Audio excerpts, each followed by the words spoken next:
말씀을 쭉 준비하면서 요즘 특별히 내적 치유의 다림줄의 이야기들을 쭉 나누고 있거든요. 모든 성도의 삶이 정말 자유하고 행복했으면 좋겠다는 꿈이 꾸어지더라고요. 저도 그 삶을 온전히 누리길 원하고, 한 사람도 인생의 상처로 어려워하는 그런 삶이 아니길, 모두가 다 주님께서 말씀하셨던 자유와 기쁨과 평안을 누리게 되기를 진심으로 소망합니다. 그러기 위해선 들리는 말씀에 또 알아지는 사실을 나에게 접목시킬 수 있어야 돼요. 우리가 약봉투가 있어도 이 약을 먹지 않고 바라본다고 해서 내 몸에서 약효가 나타나는 건 절대 아니죠. 그러니까 뜯을 수 있어야 되고, 물과 함께 삼킬 수 있어야 되고, 이 약이 내 안에서 녹아질 때, 그래서 내 몸 안에서 녹아질 때 비로소 약효가 발휘되어져 내 안에 있었던 또 다른 상처나 아픔이나 잘못된 것들 고쳐지는 역사가 있을 거예요. 그러기에 이 다림줄의 이야기를 그냥 남의 이야기 혹은 지금 이 순간에 그냥 귀를 즐겁게 하는 이야기로 듣지 않으셨으면 좋겠고요. 진짜 내 모습을 그 안에 투영해 보세요. 나는 과연 어떤 모습의 모습을 가지고 있는가 살펴보시고, 혹 내 안에 지금 이곳에서 말하고 있는 하나하나가 혹시 내 안에 있지 않은가, 그리고 그것에 대해서 발견되어진다면 주님이 왜 십자가를 지셨어요? 십자가 지신 이유가 오늘 성경 말씀 보니까 그가 채찍에 맞음으로 너희는 나음을 얻었나니 이렇게 말하고 있습니다. 주님께서 고통당하신 건 우리를 치유하시고 회복하시기 위한 놀라운 사랑으로 자신을 내어준 거예요. 그러니 예수님 앞에 정말 나의 상처 내려놓고 간절히 기도할 수 있는, 간증을 들으면서도 그런 생각을 했는데요. 우리 기적의 20일 한 사람 한 사람은 위에 3층에서도 말씀을 들었지만 2층에서 내적 치유에 대한 말씀을 듣고 올라가셨던 분들이에요. 그러기에 특별히 내면의 상처들이나 삶의 눌림들이 정말 말씀을 듣고 위에 올라가서 간절히 기도할 때 그 말씀이 풀어지며 웃음을 잃었던 사람이 웃음을 얻게 되고, 용서하지 못했던 사람들이 용서되어지고, 나에 대해서 타인에 대해서 적용되어지는 그런 모습들이 있더라고요. 여러분, 똑같습니다. 주님은 여러분이 무언가에 묶여있고 눌려있다면 이것을 풀어지게 하고 자유케 하기 위해서 이 모든 말씀을 듣게 하시는 거니까, 잘 듣고 내게 적용되어지는 모습이 있었으면 좋겠어요. 우선은 내 인생의 잘못된 다림줄로 인하여, 하나님의 진리의 다림줄이면 인생이 온전했을 텐데, 우리가 예수를 믿으면서도 주님의 말씀의 다림줄에 인생의 집을 짓는 게 아니라 엉뚱한 권위자의 잘못된 다림줄로 인생의 집을 지을 때가 있어요. 우리 다시 첫 번째 그림을 한번 볼 거예요. 잘못된 다림줄로 인해서 내 인생에 이렇게 집을 짓다 보면 어떤 벽돌들요? 거절이라고 하는 것 안에서 세워지는 수많은 벽돌들이 있고, 또 반대쪽에 반항이라고 하는 그쪽의 반응, 이게 상처의 두 가지의 반응이에요. 상처를 입었을 때 거절로 나타나는 사람이 있고 반항으로 나타나는 사람이 있다고요. 그래서 수많은 벽돌들이 쌓여져요. 저는 여러분 이것도 우리 설교밴드에 올려놨었거든요. 저는 여러분이 과연 나에게 어느 쪽의 벽돌들이 많은가, 때로는 양쪽에 다 나타나기도 해요. 그러나 조금 더 강한 쪽으로 나타나는 게 내 상처로, 내가 받은 상처로 인해서 쌓여진 것들이니까, 이런 것들을 통해서 내가 거절 쪽에 혹은 내가 반항 쪽에 많구나.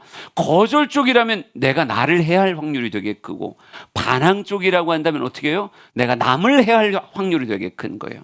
그래서 이런 거절과 반항이라고 하는 상처로 인한 내 삶의 어찌 보면 그죠, 반응인데, 이것으로 인해서 예수 믿고 교회 다니는 사람들 안에서도요, 크게 내 유형의 사람들이 만들어지게 돼요. 한번 그림을 보여드릴게요. 여기 보면 네 가지의 그림이 있는데, 유순한 그리스도인, 할 수 없다 형의 부정적인 그리스도인, 또 경쟁적인 그리스도인, 또 비판적인 그리스도인이라고 이렇게 말하고 있습니다. 이 네 가지의 그림을 잠깐 설명하면요, 유순한 그리스도인이라고 말하면 이건 거절 쪽에 가까운 사람이에요. 거절 쪽에 가까워져서 권위의 인물에게 인정받기 위해서 권위자에게 끝없이 다가가는 형의 그런 사람. 또 거절 쪽에서 부정적인 그리스도인, 그러니까 위쪽 그림은요, 위쪽 그림은 거절 쪽에 가까운 사람이 삶이 고착화되면 이런 유형이 나타나게 되어져요. 그래서 내가 아무리 다가가도 사랑받을 수 없다는 생각 안에 포기해버린, 그래서 점점 멀어지려고 하는 그런 사람들이 부정적인 그리스도인의 모습으로 나타납니다. 또 반항 쪽에 있어서는요, 경쟁적인 그리스도인이라고 말하고 있는데, 어찌 보면 권위의 인물에 다가서긴 하지만 그에 대해서 끝없이 경쟁적인 마음을 품게 됨으로 말미암아 갈등이 계속 유발되는 형이 반항적인 그리스도인 안에서 경쟁적인 모습이고요. 또 반항적인 모습 안에서 비판적인 그리스도인이라고 이렇게 말해요. 그래서 이 사람은 나도 사랑받을 수 없으니까 너도 사랑받을 수 없어야 돼 라고 하는 생각 안에서 공격적인 사람이에요. 공격적인 사람. 그래서 나중엔 나만이 참된 권위자다 이렇게 말하게 됩니다. 하나씩 좀 살펴볼 거예요. 우리 넘어가서 첫 번째 그림을 좀 더 확대해서 봐볼게요. 머리 위에 뭐가 있어요? 저게 뭘까요? 그냥 모자라고 말하기보다는요, 꽃이라고 말해줬으면 좋겠어요. 머리에 꽃을 꽂고 있는 사람이에요. 이 사람이 뭐라고 말하는 것 같아요? 나 이쁘죠라고 말하는 거예요. 나 이쁘죠. 그러니까 내가 얼마나 아름다운지 나를 좀 주목해 주세요. 혹은 나를 사랑해 주세요라고 하는 유형의 사람이 바로 이 유순한 그리스도인이라고 말할 수 있습니다. 그러니까 이 사람은 사랑에 갈급한 사람이에요. 사랑에 갈급한 사람. 그러기에 내가 사랑받기 위해서 뭘 해야 될까라고 하는 것이 늘 삶의 고민이고요. 사랑받을 수 있다면 심지어 난 뭐든지 할 수 있어 라고 말하는 사람이에요. 그러니까 이게 여러분 절대 건강한 모습이 아니라 이게 상처받은 모습 안에서 이런 유형으로 나타나되, 사랑에 갈급해서 당신의 사랑을 받을 수 있다면 난 뭐든지 할 수 있어요. 그래서 이런 사람들은 뭐라고 말하는 걸 두려워하냐면 아니요 라고 말하는 걸 두려워해요. 노라는 말을 못하는 거예요. 그러니까 늘 예라고 말하려고 하죠. 그러니까 어찌 보면 인정받기 위해서, 그에게 사랑받기 위해서 내 것을 내어주되, 저 사람이 돈을 원하면 돈을 내어줄 수도 있는 사람이고요, 심지어 내 몸을 원하면 내 몸도 내어줄 수 있는, 이게 절대 건강한 게 아니라니까요. 그러면서 이 사람은 끊임없이 보상을 요구해요. 그러니까 내가 당신에게 이렇게 해줬으니까 당신도 나에게 이렇게 해줘야 돼. 그러니까 끊임없이 이 사람은 누군가에게 이렇게 말해. 내가 너에게 이렇게 해줬잖아. 그럼 너도 나한테 이렇게 해줘야 되는 거 아니야? 내가 너에게 아침을 차려줬잖아. 그러니까 니도 나한테 이렇게 해줘야 되는 거 아니야?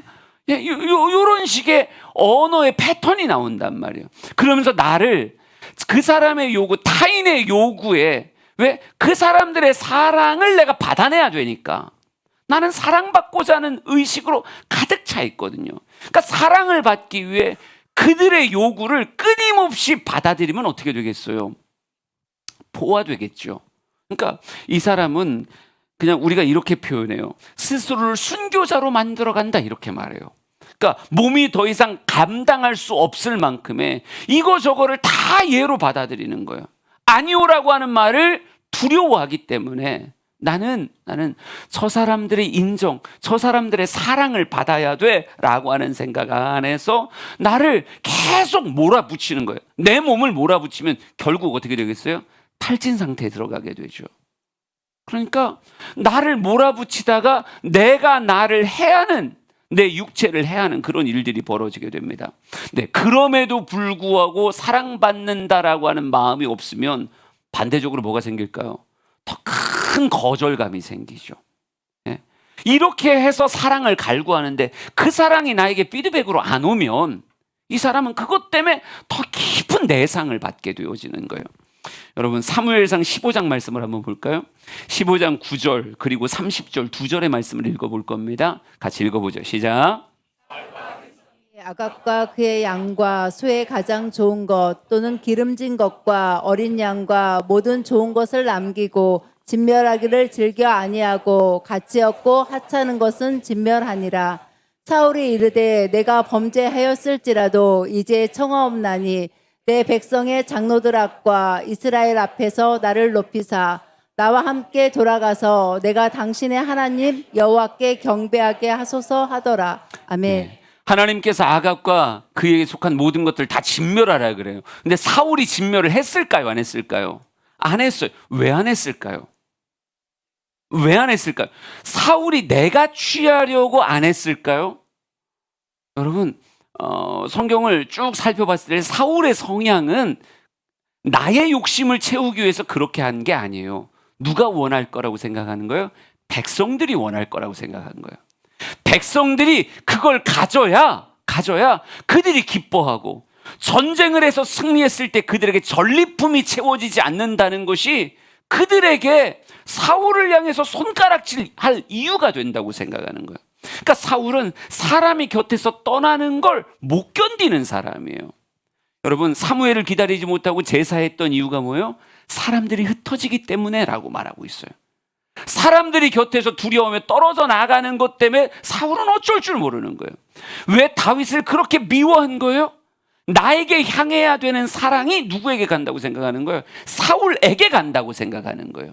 그러면서 우리가 30절도 읽었지만 사울이라고 하는 사람에게 사무엘이 찾아와서 아주 크게 너희 왜 아각을 왜 진멸하지 않았느냐, 아주 큰 호된 책망을 받죠. 책망을 받으면서도 이렇게 말해요.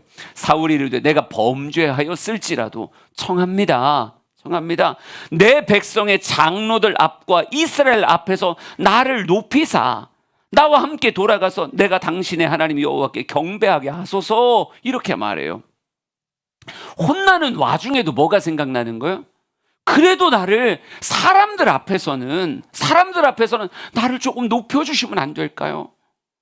그러니까 무릎을 꿇고 회개하면 내가 잘못했습니다, 이게 아니라 마음 한켠에 뭐가 의식되는 거예요? 또 다른 사람들이 나를 뭐라고 말할까? 백성의 장로들이, 사람들이 나에게 뭐라고 말할까? 이거에 사로잡혀 있는 사람, 늘 타인의 시선에 사로잡혀서 저 사람이 나를 어떻게 생각할까? 저 사람이 날 인정해 줘야 되는데, 저 사람이 나를 사랑해 줘야 되는데, 그러니까 그의 사랑을 받기 위해서 동분서주하고 막 행동하고 뭔가 일을 만들고, 이 사람의 모든 트러블은 사랑받고자 하는 욕구 때문에 만들어지는 사람이 바로 방금 좀 유순한 그리스도인의 모습이라고 이렇게 말할 수 있어요. 여러분, 남의 시선에 묶여 있는 거 건강한 거 아니에요. 하나님의 말씀이 아니라 끊임없이 사람들의, 여러분도 생각해 보세요. 백인백색인데 이 수많은 사람들의 원함을 내 육체로 쫓아간다고 하면 이 육체가 버텨낼 수가 있겠어요? 못 버티죠. 그러니까 여러분, 이런 성향의 사람이라고 한다면 여러분 어떻게 해야 되는 거예요? 치유받아야 되는 거예요. 이 사람도 치유받아야 되는 거예요. 사람들은 저 사람이 나의 원함에 따라 움직여주니까 그냥 착하다고 이야기할 수 있어요.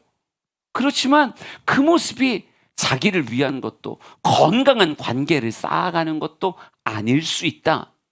자기는 속으로는 내가 지금 순교하고 있는 거예요. 나는 아파하면서까지도 타인의 앞에서 마스크를 쓰고 웃는 척하면서 그의 어떻게든 인정과 사랑을 받아내기 위해서 막 물밑에 막 오리발 이렇게 하듯이 애쓰고 인생 사는 거예요. 여러분, 그런데요, 이런 사람이 치유가 되잖아요. 하나님 안에서 치유되면 어떻게 되는지 아세요? 이 사람은 어찌 보면 목양적 은사가 뛰어난 사람이 되어져요. 그러니까 이랬던 사람이 치유받아서 목자가 된다? 그러면 아주 훌륭한 목자가 될 성향이 농후한 그런 사람입니다. 그래서 무조건적인 사랑을 할 줄 알고요, 애정이 아주 깊고 따스하게 사람을 사랑할 수 있는 사람이 되어져요. 사력 있고 친절하고 양육과 돌봄에 탁월하고 섬김이라고 하는 것을 몸으로 보여줄 수 있는 사람. 그러니까 이전엔 이걸 통해서 이걸 얻어내야 돼라고 하는 보상적인 심리로 그렇게 헌신했던 거예요. 그게 보상으로 안 오면 거절감에 더 깊은 내상을 받았던 사람인데, 이게 치유가 돼서 주는 것으로만 행복한 거예요. 그의 부족함을 돌봐줌으로 그냥 너무 행복한 거예요. 그러니까 이런 사람들이 치유받으면 진짜 아주 훌륭한 목자가 되죠. 지금 여러분 곁에 아주 훌륭한 목자가 있다면 처음부터는 안 그랬을 수도 있어요. 처음에는 혼자 그냥 사랑하고 혼자 상처받고 이랬던 사람일 수도 있어요. 하여간 이런 유형의 사람이 있다. 네? 거절이라고 하는 것으로 내 안에 상처가 쌓여져서 그리스도인이지만 유순한 그리스도인의 모습으로 이렇게 사랑을 갈구하는 사람이 있을 수 있어요. 두 번째 갑옷 입고 있는 사람 한번 보여줘 보세요. 네. 이 사람을 밑에 이렇게 써놨어요. 할 수 없다 형의 부정적인 그리스도인. 네. 할 수 없다 형의 부정적인 그리스도인. 이따가 4개 중에 하나 여러분 찍으셔야 돼요. 그러니까 지금 잘 들어야 돼요. 4개 중에 하나 분명히 여러분도 어떤 쪽에 약간 치우쳐져 있는 사람이 있어요. 이따가 고쳐진 사람도 있겠지만 여전히 그런 사람도 있을 거예요. 그러니까 이런 사람들의 특징이 뭐겠어요? 딱 봐도 이거죠. 못한다고 얘기하는 게 특징이에요. 난 못해요 라고 말하는 게 아주 전형적인 이 사람의 특징이에요. 그래서 권위자로부터 멀어져요. 그러니까 목자 옆에 서 있는 법이 없어요. 이 사람 멀어져 있다니까요. 목사님하고도 절대 말을 하지 않아요. 이 사람들은 그냥 좀 멀리 있는 걸 좋아해요. 그러면서 철저하게 자기를 보호합니다. 갑옷이라고 하는 게 그렇게 하는 거잖아요. 나를 보호하는 거예요. 나를 내가 지켜야 된다라고 하는 것에 굉장히 강한. 그래서 이 사람은요, 어찌 보면 나를 보호하는 모습으로 타인의 연민의 감정을 불러 일으키게도 하는 것도 사실이에요. 그러니까 이 사람은 늘 입에 뭐라고 붙어 있냐면요, 아무도 날 사랑하지 않아. 아무도 날 사랑하지 않아. 내 남편도 날 사랑하지 않아. 아이들도 날 사랑하지 않아. 내 아내도 날 사랑하지 않아. 이런 말들이 그냥 입에 붙어 있어요. 그러니까 이 사람들은요, 그러니까 우리가 대화를 할 때 목사님한테 이렇게 말할 수 있겠죠. 아, 목사님, 저 이런 일이 있어서 기도해 주세요. 이렇게 말할 수 있잖아요. 뭔 일이 있으면. 근데 이 부정적인 그리스도인들은 뭐라고 말할까요? 목사님, 요즘 절 위해서 기도 안 하시죠? 목사님, 요즘 절 위해서 기도 안 하시죠? 네, 요렇게 말해요. 그러니까 언어가 부정적이에요. 부정적이에요. 그러면서 어느 순간 이게 고착화되기 시작하면, 아주 두꺼운 갑옷을 입기 시작하면 이 사람은 본인이 사랑받을 자격이 없다고 생각해요. 그래서 사람들이 나에게 찾아오지 않는 거야. 실제는 내가 막 밀어내요. 가까이 오면 경직되고 두려워하고 낯빛이 변하고 딱딱해지고, 그러면서 사람을 밀어내면서도 본인은 뭐라고 생각하는 거예요? 나는 사랑받을 자격이 없고 아무도 날 사랑하지 않는다고 생각해요. 그래서 누군가에게 빼꼼히 요거 딱 뚜껑 열듯이 빼꼼히 했다가 놀래서 화들짝 닫아버리는 거죠.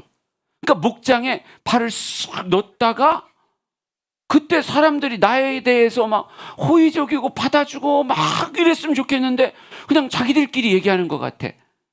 자기들끼리 친하다고 얘기하는 것 같으면 순식간에 자라목 들어가듯이 슉, 그래갖고 카톡 탈퇴하고 뭐 이러는 성향의 모습이 아주 강해져요.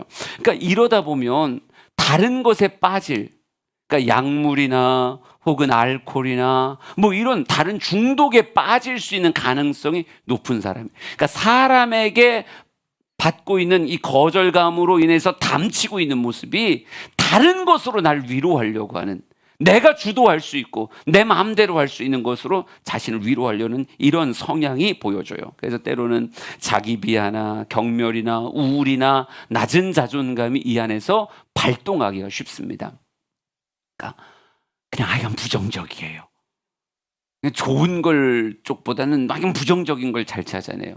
출애굽기 3장 10절 11절 말씀 봅시다. 출애굽기 3장 10절 11절 같이 읽어볼게요. 시작. 이제 내가 너를 바로에게 보내어 너에게 내 백성 이스라엘 자손을 애굽에서 인도하여 내게 하리라.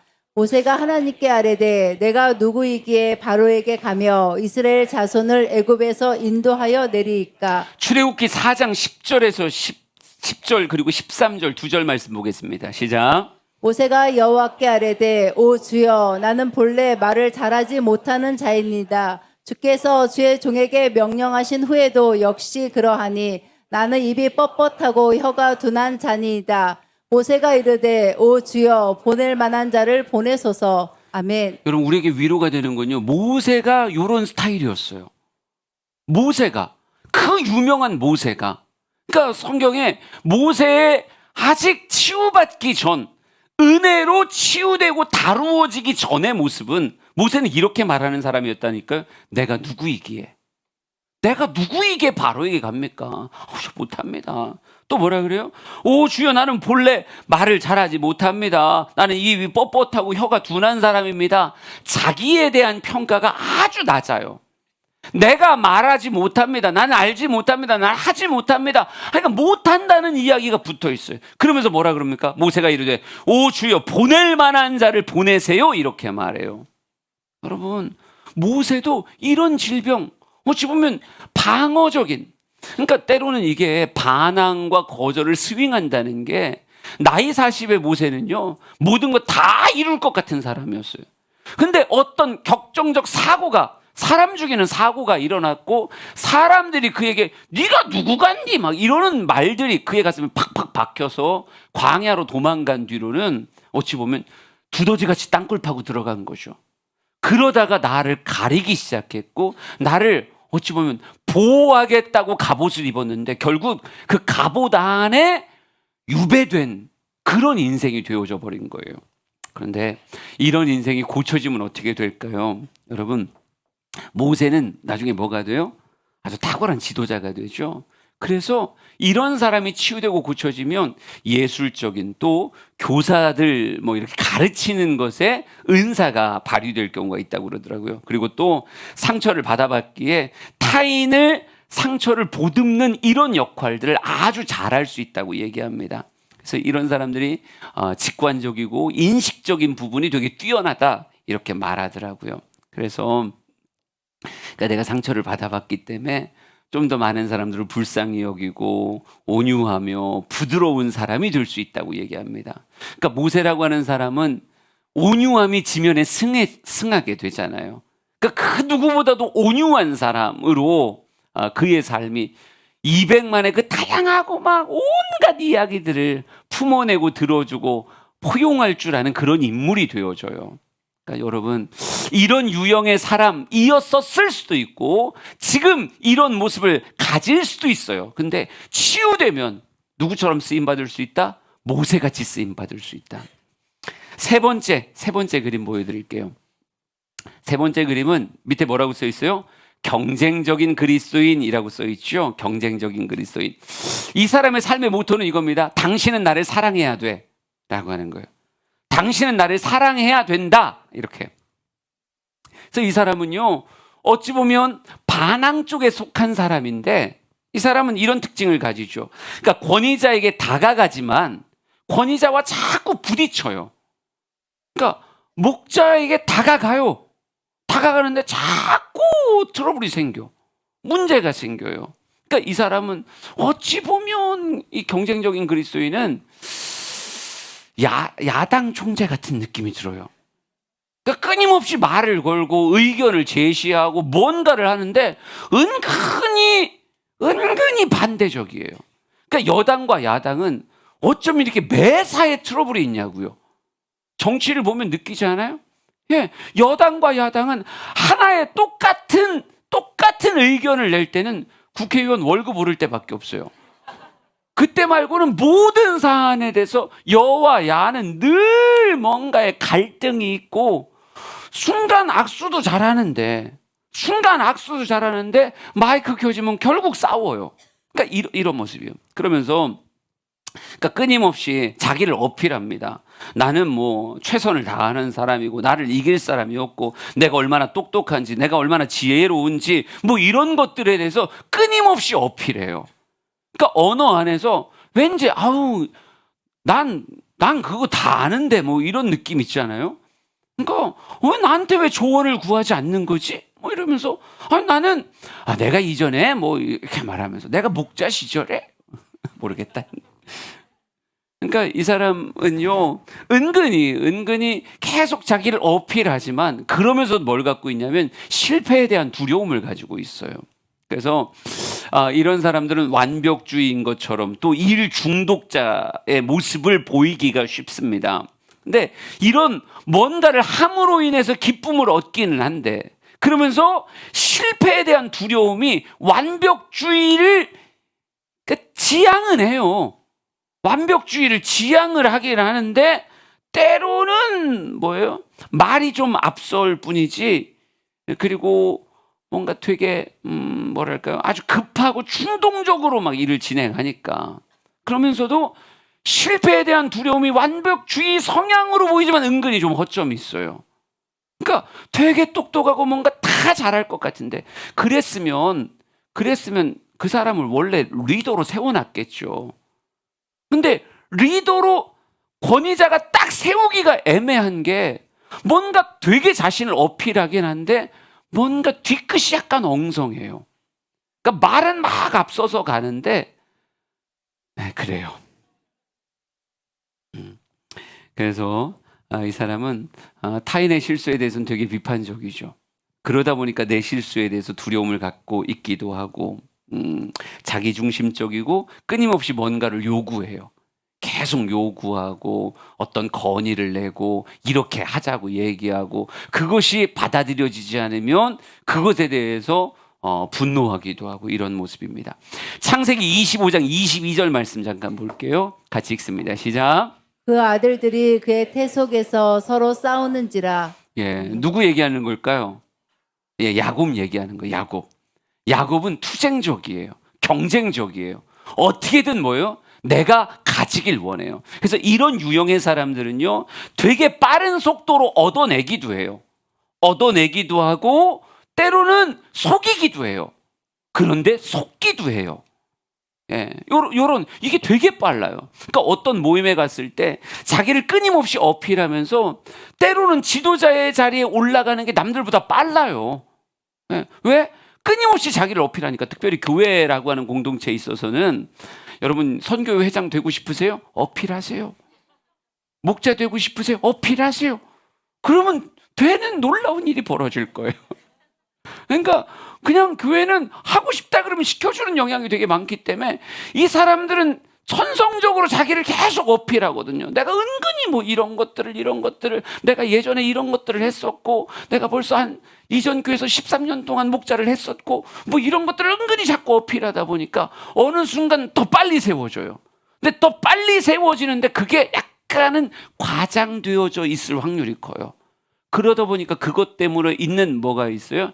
약간의 그 허점들이 발견되어지고 그것으로 인해서 또 혼자 또 되게 두려워하기도 하고, 그러니까 뭔가를 빨리 얻기도 하는데 잃어버리는 것도 생각보다 빠르고 뭐 그런 느낌이 살짝 있습니다. 근데 이런 사람이 온전히 치유되면요, 이 사람은 진짜 행동가가 되고요, 또 전도자가 될 수 있고요. 책임성, 뭐 열성적인 거, 뭐 생산적인 거, 자발적인 거, 이런 다양한 좋은 면들이 그의 삶에 붙기 시작합니다.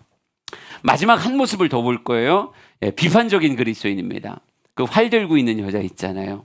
그러니까 비판적인 그리스도인이라고 써 있는데 이 사람은 권위자 곁에 서지 않아요. 예. 아까 얘기했던 경쟁적인 그리스도인은요, 권위자 옆에 서요. 목자 옆에 쓴다고요. 그러면서도 계속 옆에서 말을 막 하니까 그런데, 근데 이 비판적인 그리스도인은요, 권위자에서 멀리 떨어져요. 이 사람은 멀리서 공격해요. 멀리서. 그러니까 그러면서 이 사람이 들고 있는 활은 뭐일 확률이 커요? 말일 확률이 되게 큽니다. 그러니까 말로써 상처를 줘요. 그러니까 판단과 비판이 아주 뛰어납니다. 그러니까 딱 봐서 뭐에 허점이 있는지를 빨리 보고 그것을 빨리 표현해 줘요. 그리고 이 사람은 리더에 대해서 되게 부정적이에요. 그러니까 이 사람하고 모여서 얘기하다 보면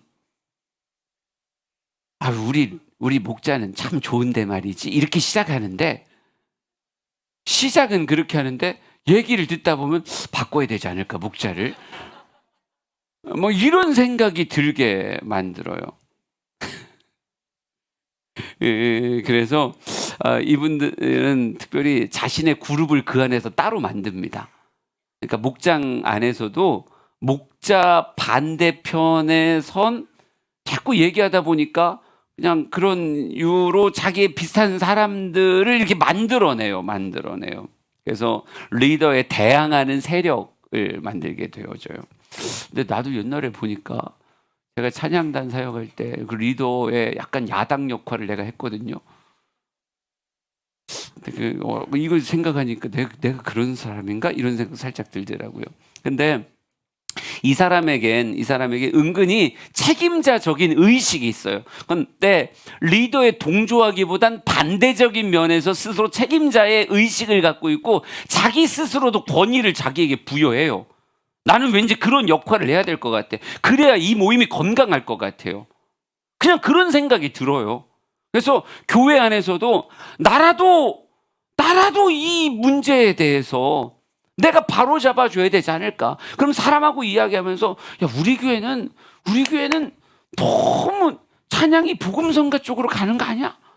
이러면서 이렇게 해야 되지 않을까? 얘를 괜히 들었다는 생각이 들었어요.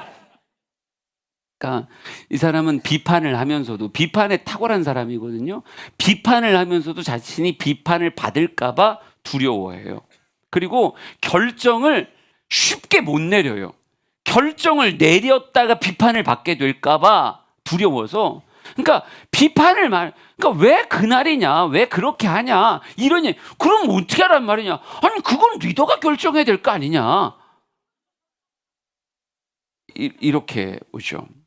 그래서 약간 불안정한 사람이고 그러면서도 굉장히 공격적인 사람의 모습이에요. 요한복음 12장 4절, 5절, 6절 한번 같이 봅시다. 4절, 5절, 6절을 같이 읽습니다. 시작. 제자 중 하나로서 예수를 잡아줄 가룟 유다가 말하되 이 향유를 어찌하여 300데나리온에 팔아 가난한 자들에게 주지 아니하였느냐 하니 이렇게 말함은 가난한 자들을 생각함이 아니요 그는 도둑이라 돈깨를 맞고 거기 넣는 것을 훔쳐 가밀어라. 아멘. 그러니까 이 사람이 자주 하는 표현이 뭐겠어요? 여기서는 그렇죠. 어찌하여죠. 어찌하여 이리 하는가?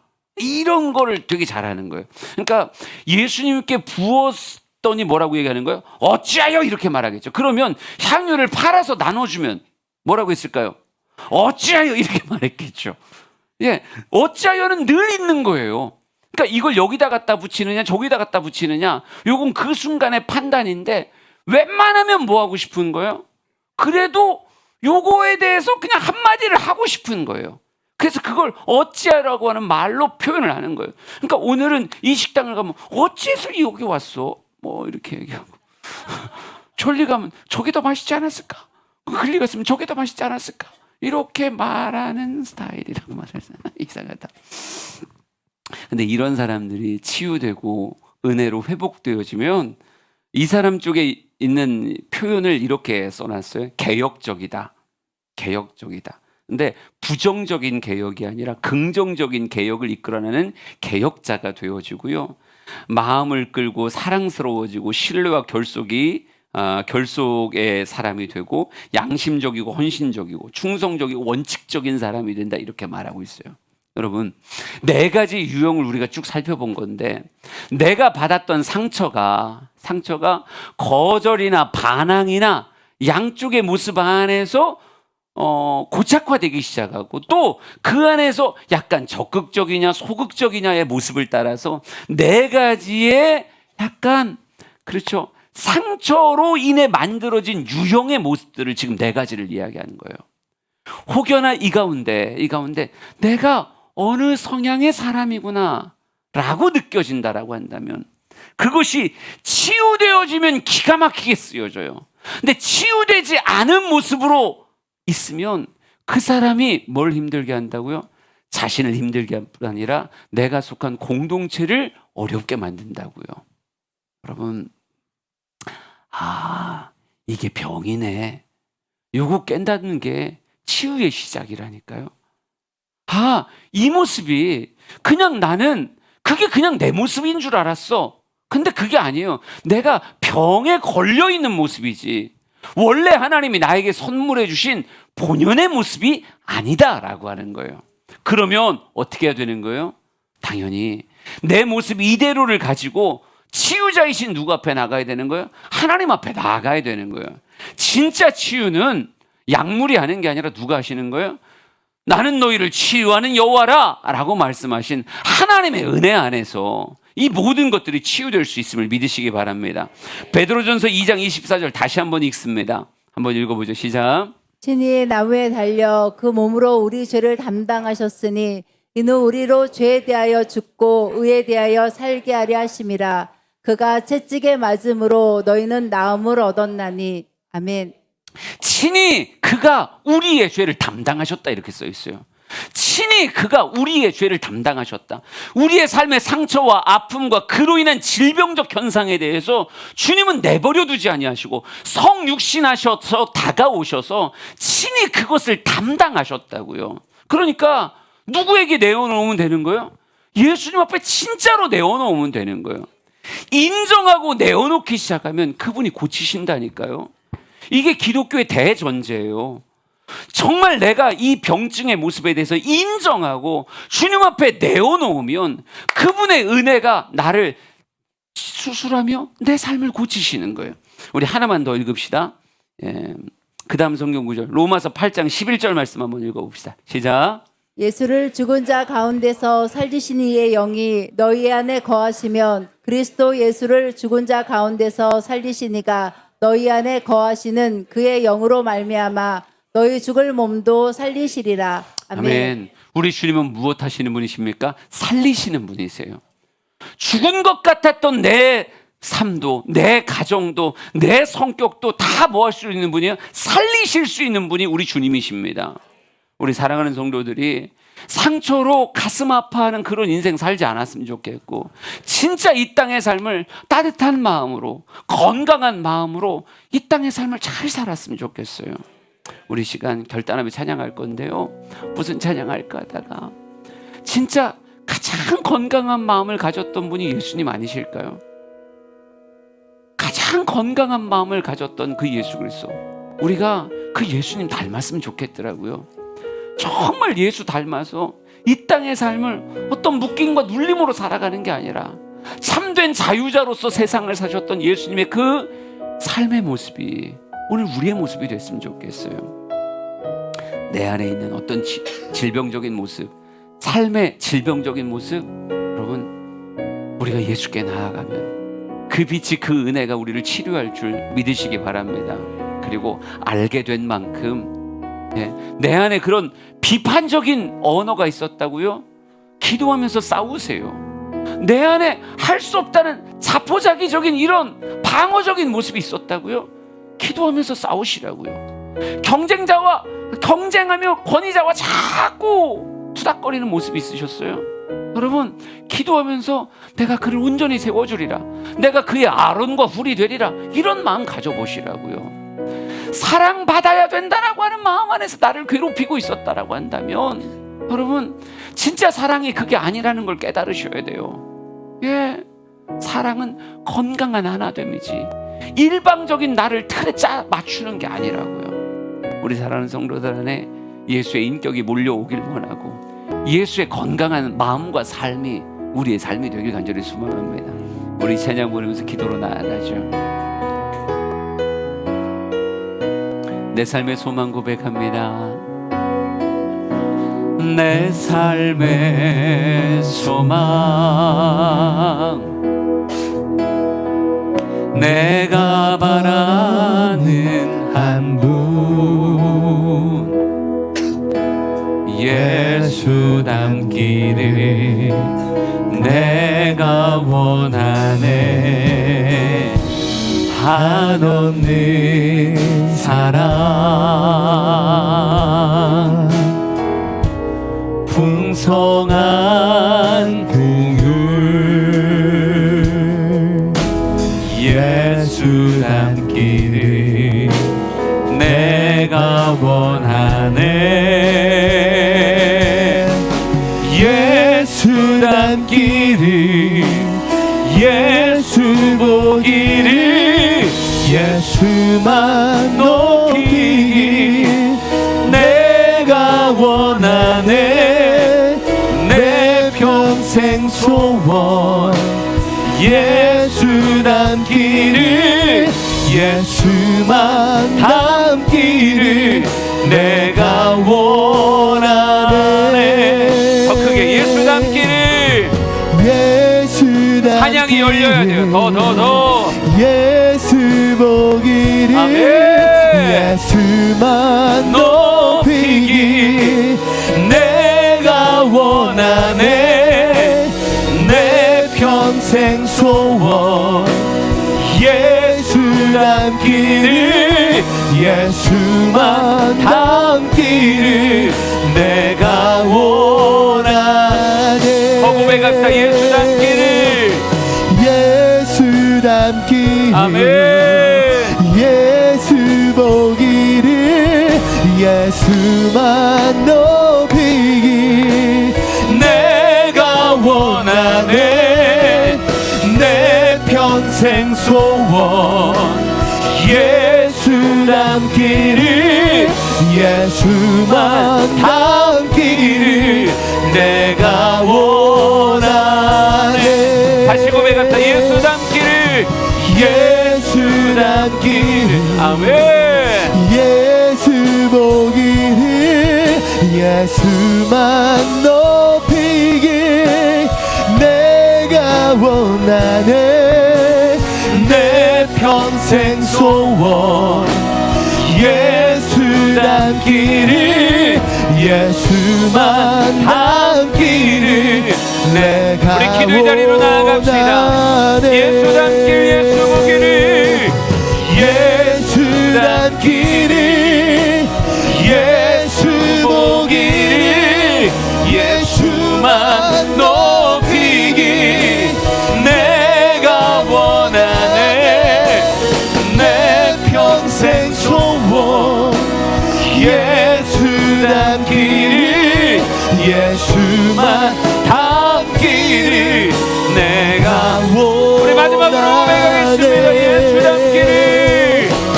예수 닮기를 예수 보기를 예수만 높이길 내가 원하네.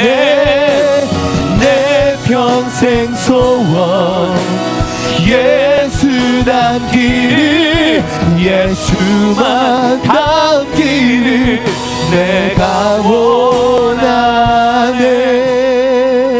건강한 마음으로 살기를 원합니다. 온전한 자유한 마음으로 살기를 원합니다. 우리의 모임이 행복하기를 원합니다. 우리의 만남이 행복하기를 원합니다. 하나님, 내 병을 고쳐주시옵소서. 내 마음의 질병을 고쳐주시옵소서. 내 삶의 모습을 온전케 바꾸시옵소서. 주여, 3번 부르짖고 통성으로 기도합니다.